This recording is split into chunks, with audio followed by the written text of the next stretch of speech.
a block warehouse, about 500,000 square feet, and not exactly sure where every product is. Majority of warehouses, even today, is run with pen and paper. But as soon as you have a rack here, a rack there, then you can cross between the racks, where you have the snake game going on in your warehouse, right? What's the biggest warehouse nightmare that you have seen that made you think this has to change? Hello and welcome to another episode of the E-commerce Coffee Break podcast. When your online store grows, the warehouse can quickly become your biggest bottleneck. Missed items, late shipments, and endless spreadsheets create chaos behind the scenes, hurting profits and frustrating customers. But it doesn't have to be that way. Today, we're looking at a smarter way to manage your warehouse. Joining me today is Thomas Kircheis. He's the founder and CEO of PULPO WMS, a warehouse management system built just for e-commerce. Since 2017, Thomas and his team have helped merchants in over 20 countries turn warehouse headaches into smooth, scalable operations. So we want to find out more about this. We have a lot to cover. Let's get started. Thomas, welcome to the show. Thank you, Klaus. Thanks for having me.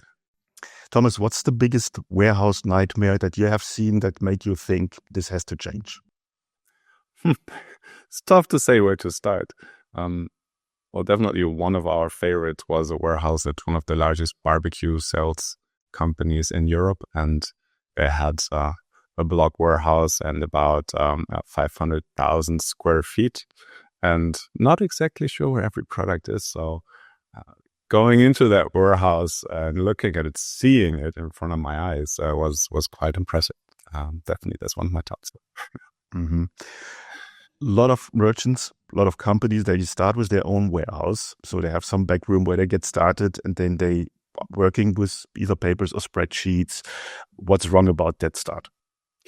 Yeah, absolutely. And I think that is a typical way to start, right? Especially as a founder, you have an idea, you want to sell a product, you want to create a market, and necessarily probably you're already packed the first packages of the products that you actually sell. And then it grows. And then, of course, as a founder, well, selling is the most important part. So you try to give that to other people. It's also, very tough working inside the warehouse, picking, packing for 8 hours. You either find a way, find a solution and looking into how can I do this, or you maybe keep it as a black box. And surprisingly, that is state of the art is that majority of warehouses, even today, is run with pen and paper, be it in the United States, be it in Europe. So it's a plus 50% definitely that still does so. And that's also kind of where we came from on why we did it, because we had that own pain. So my co-founder running a business in the healthcare industry, so with a certain amount of products, also a certain complexity, because of course the motivations can be plentiful on why you might want to implement a warehouse management system. And it's with so many systems, in their case an ERP solution, the out of the box, let's say, inventory management system does not really help you optimize all the workflows, right? So, as a warehouse management system, what we do is really help everyone inside the warehouse to take care of receiving products, putting them in an optimal position, and then, well, as soon as the sales orders come in, with the minimum amount and minimum effort possible, shipping them out.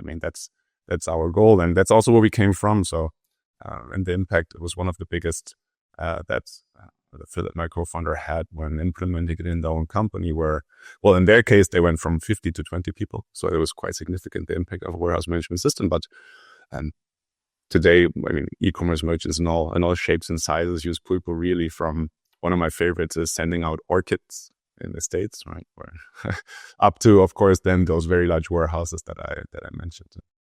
Okay. I want to take a step back and really talk about the risks and the issues that you have if you don't have a proper backend system like your system. How does bad warehouse management hurt your business, and what kind of steps can completely go wrong? Yeah, sure. So I think one of the important things is, if you order online, you really want to have your product. So of course, stock accuracy is a key, right? In your Shopify store, you want to make sure that if it says 429 available, there should be 429 inside your warehouse. So straight from the inbound of the products where you receive them, having an accurate count, having an assisting process where also maybe if there's a faulty product coming in, if there's if it comes across the big ocean, chances are something might have gotten a little bit damaged. So you might want to put this into quarantine and not simply say, well, I bought 500. Please add 500 to the inventory if 20 of those are damaged. You don't want to inbound them. So starting off, the accuracy of the inventory, I think, is one of the most important things. And then, of course, as soon as we get into the processes of, well, now we've received the product, I mean, there already might be certain difficulties. If you have products with lots in expiration dates, well, you need to make sure that you can track those, which natively, for example, in Shopify is rather difficult to do. If you have serial numbers, the same thing, but just from a quotation perspective, so how often do you sell a product? A warehouse management system can already help you. Hey, look, this goes out a lot more often. Put this more into the front, which then subsequently, of course, in the picking process, if you don't have to walk such long distances, will save you a lot of time. So on average, of course, it's always ballpark numbers, right? Where regarding your, let's say, operational expenditures as an e-commerce merchant, you might have 35% of your OPEX is just in the warehouse if you run your own warehouse. And then 70% of that is the picking process. So then once you have hopefully warehoused them in an optimal way, really knowing what is the best route also. How do I go through my warehouse? And that was one of those points where I come from IT. I'm a consultant. I did like very large enterprise companies. And so I saw a lot of enterprise software. And when we went into this warehouse area and we looked at solutions, we wanted to buy a solution instead of building one. And then we looked and there was software that was built a long time ago, to put it mildly. And one of the key points, and that's still, I really do not find lots of systems, the setup of the warehouse. I mean, if you have a small warehouse, like maybe a U-shaped warehouse, fair enough. You know what? Print it out, your first 100 orders a day, good enough. But as soon as you have a little bit a rack here, a rack there, then you can cross between the racks, where you have this sort of like snake game or potentially a snake game going on in your warehouse, right? Just adding, okay, this is my rack, this is my number, and having a straight, always repetitive way through your warehouse is far from optimal, right? And so I think we had 14 solutions pitched to us at that point before we went into, you know what, I think there's a market for this if you don't want to spend $1 million on an info system. Then let's go for it. So on average, like those picking, of course, it depends on the types of products and so on, but, batching together orders, picking them at the same time, there you can save, you make them, twice as fast, sometimes 3 times as fast. And the bottom line, of course, is increasing the profit for the warehouse merchant. That's really, and that's what we liked about it. We went into this because we said, you know what, like for every dollar that the WMS might cost you, you're getting out 1.5, 2, sometimes 3. And that's really neat, really. I never thought about this. It's a very interesting thought, that basically having a direct way or a optimized way through your warehouse saves you time. It's not a fitness exercise that you're doing there. You're running a business. So, and that really saves you time at the end of the day. And obviously the fault rate will be probably very small because you know exactly where to go and what to pick. Can you give me an example of a company that have implemented your system and what kind of results they saw? Yeah, it varies quite a lot. So the typical is that maybe if you start off with 10 people, you implement PULPO, and then it might be 6. In the US, so popular companies were Happy Dad. I don't know if you drink their seltzer or buy their cool hat. A very popular brand. But also we have, for example, 4-H Council also in the States where they send out books, right? Educational books. So it varies really. And that also the motivation varies a lot on why or how much a WMS might be able to assist you.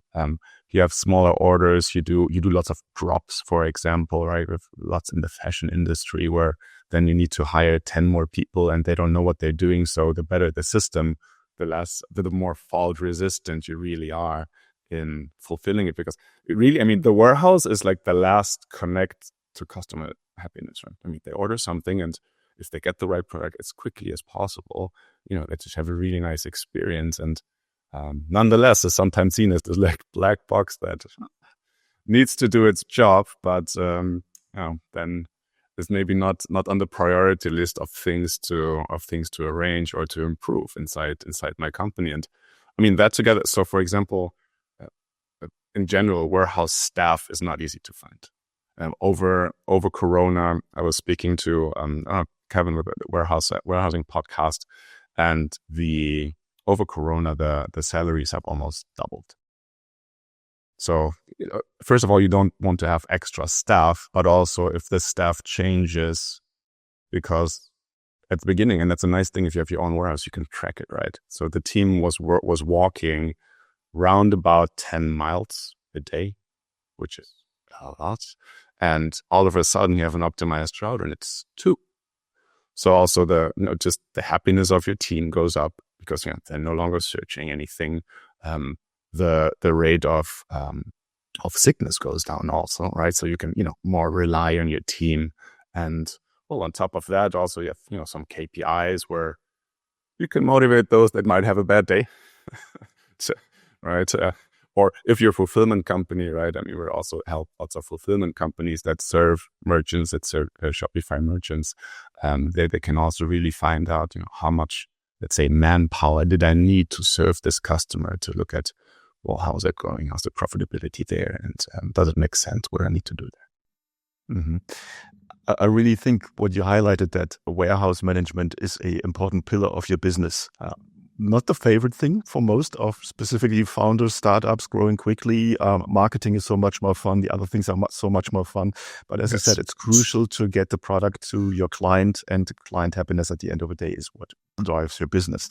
Now, talk me through the different features of a warehouse management system. How does it look in day-to-day life? How do I use it? Yeah, so in our case, it consists of 3 parts. One is what we call our warehouse wizard, where we can really create this, let's say, digital twin of your warehouse with, graphical interface, a few clicks. We're very self-service driven, so you can do that yourself. You can do it without a team, however you want. And then we know, PULPO knows, where is every position? Where are they relative to each other? Where can I walk? That's one part. And then there's a web front end sort of, where you can organize with the head of the warehouse, where you create your users, where you create any rules that you want and how you want your team to work. You already mentioned that, sometimes some teams want, scan everything. And I want additional double, triple scan control in the outbound. Some say, maybe I have very few SKUs. I don't need so much control. So there's lots of, let's say, ways on how you can define or how you want your team to operate. And then we have a native Android app that runs on any Android device that we recommend using with these, for those who see the video, with the finger scanner connected to it, so that also you have your both hands free, right? You have your phone connected on your arm with a little holder. You don't have to take out the pistol.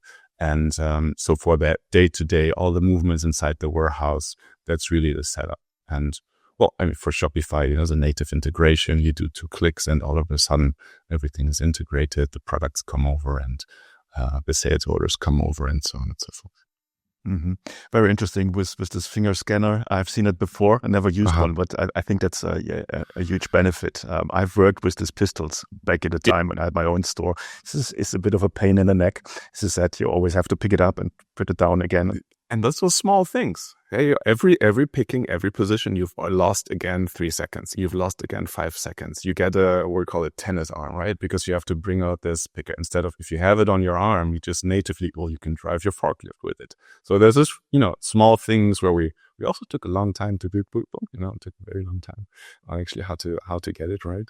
And, but there's various things that are motivational for the people, but also they save you time, and it's money and potential errors. When is the right moment in your growth process as a startup to implement a management system? Yeah. So typically companies start when they have like 2-3 people inside the warehouse, right? So when your orders get to 2, 3, 400 a day, but then again there might be other motivations. There might be you want to take care of lots and expiration dates, right? So you cannot make a mistake if you send out. I don't know if you're in the fashion industry, right? If you have food, obviously the most obvious thing where you need to be compliant and knowing which production lot you send out to customers. Should there have been an issue in the production process? So those can also be motivators. But Yeah, really. The idea also how to look at it is, this is not an ERP implementation. And I think, Sebastian from Genie, when I was listening to his podcast about his inventory tool, was like, we wanted to implement this ERP and it took half a year or something. In Pulpo, with the typical merchant, it's a week or two, right? And it's not full time. The only downtime that you might have is we kindly ask you to do a full inventory count because, just to make sure that the quality you put inside our Pulpo is actually what it is supposed to be. And that's it, right? Then you can go. And then, looking forward really is, if you start at this, let's say younger stage or 2-3 people with those, then, and the warehouse management system, you can ship out a lot more than what you would be able to if you would continue doing it manually. You would have to add staff, and with the same team, you can just all of a sudden, send out twice as much as you might have been able to doing it manually. Mm-hmm. What happens with companies that have more than one warehouse? Do you support this? Absolutely. Yeah, of course. We have very large merchants also that have multiple warehouses where you have, depending on what product is sent out, you ship it from this one or you consolidate shipping it from the other one.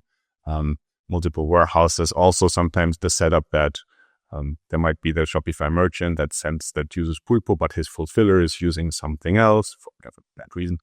So then it is split up there. Yeah, absolutely.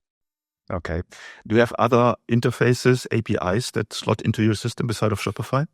Yeah, so we have many ERPs integrated, and of course we have customers with SAP, also customers with NetSuite, customers with Microsoft Business Dynamics, or the typical ERPs that also do not come with a true warehouse management system, only inventory management system, where really putting a warehouse management system on top can help you a lot.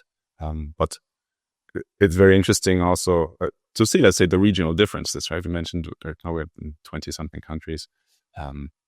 Sometimes, or also certain regional, let's say, laws allow you to become quite big just using your online store, right? Just using your Shopify. And then maybe the Amazon is also plugged into Shopify. So everything goes to Shopify. You send it out and you sell 100 million, but you don't, feel the need to create an ERP. So it's quite different. And of course, we have an open API, we have an open REST API. So there's also many companies who simply just integrate it themselves with their specialized system. There might be the biggest ERP in Argentina or in Chile, which we just don't know. So they just integrate themselves. Okay, that all makes perfect sense. Now, you gave already a couple of examples with industries and verticals you work with, but who's your perfect customer? The perfect customer is a bit tech savvy, does not have the oldest ERP running, but really just has physical products, ready-made products, does not have a complex production facility. And then we really sound out everything. There's 2-3 people using Pulpo. There's 60-70 people also in the warehouse using Pulpo. There's, basic fashion products, basic because they only have a barcode. There are products that are, have lots in expiration dates. We have companies that, especially in the healthcare sector, sometimes certain customers need at least 6 months of expiration dates. So there might be additional complexities on top of what are you allowed to send out actually. So it's really a very big spread. But that's also how we build Pulpo. Fortunately, let's say from our own need, we came from a highly complex requirement, and then we boiled it down. And that's I think the only way to go instead of the other way around. So sometimes we see inventory management systems now branding themselves like warehouse management systems. And yeah, but how do you do logs? How do you do serial numbers? How do you actually optimize your route? And then, okay. And, yeah. Okay. Walk me through a typical onboarding process for a new user. What kind of steps are involved? How long does it take? Yeah. So it is set up. You can, like, if you're a bit savvy, you can absolutely do it yourself. We have a Pulpo Academy, which is a learning management tool for the entire team. So everybody gets their own user and gets his own video. So typically, like in 1 week, they take the last 15-20 minutes of the day. They learn how to inbound a product. They learn how to word out a product. They learn how to pick a product and so on. And then, if you want our team, it's a very streamlined.